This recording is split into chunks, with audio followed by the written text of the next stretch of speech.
할렐루야, 주님을 찬양합니다. 안녕하십니까? 은밀히 기도하신 본, 우리 주 예수님은 은밀히 기도하신 본이십니다. 근거구절로서는 마태복음 12장 28절. 그러나 내가 하나님의 영에 의해 귀신들을 쫓아낸다면 하나님의 왕국이 이미 여러분에게 와 있는 것입니다. 여기에서 주님은 바리새인들에게 둘러싸여 있습니다. 이 바리새인과 예수님의 큰 차이가 있는데, 이 바리새인들은 어떤 사람들입니까? 사실 자기 의가 있고 교만한 사람이죠. 자기 자랑을 하고요. 근데 예수님은 어떤 분이십니까?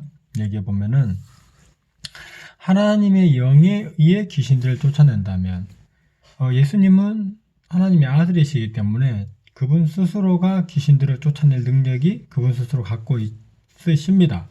그렇지만 여기 보면 하나님의 영에 의해 귀신을 쫓아낸다고 했습니다. 그분은 그분 스스로 살지 않으시고 하나님의 영을 의지하고 하나님의 영에 의해서 귀신을 쫓아냈습니다. 그래서 그분은 어떻습니까? 겸손하시죠. 자신을 스스로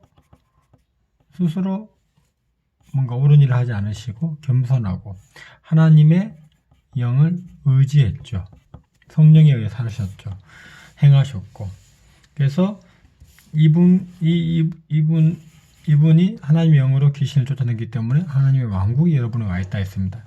그래서 이게 영역이 다르죠. 바리새인들은 자기가 잘났고 자기 스스로 하고 교만하고 이러한 영역이지만 예수님은 낮추시고 겸손하시고 스스로 하지 않으시고 하나님의 영을 의지하시고 성령에 의해 하나님의 영에 의해 귀신을 쫓아내신, 그래서 하나님의 왕국을 가져오신 그러한 분이십니다.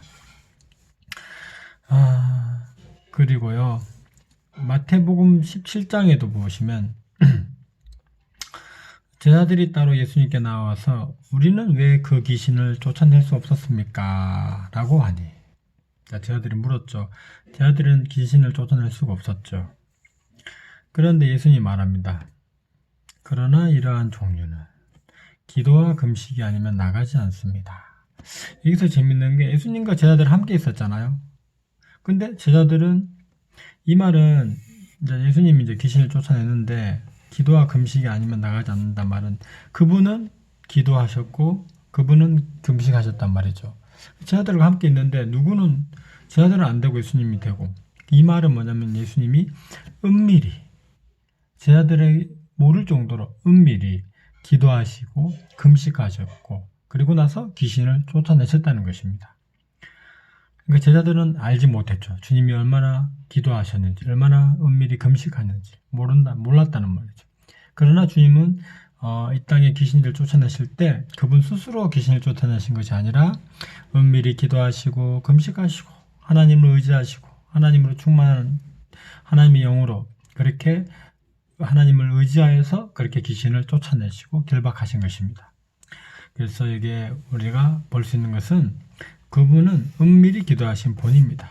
심지어 저들과 함께 살았지만, 함께 행하셨지만 이분은 은밀히 기도하시고 은밀히 금식하시고 스스로 살지 않으시고 하나님의 영에 의해서 귀신을 쫓아내시는 그러한 본이십니다. 그분이 이렇게 기도하시고 은밀히 기도하시는데 우리는 더 해야 되지 않겠습니까? 자, 돌이킵니다. 정말 그분의 본을 받기 원합니다. 본을 따르기 원합니다. 그분이 따라서 우리에게 이렇게 은밀히 기도하고 하나님을 의지하고 성령에 따라 사는, 성령을 의지하는, 하나님을 의지하는 그런 삶을 살 수 있기를 원합니다. 아멘.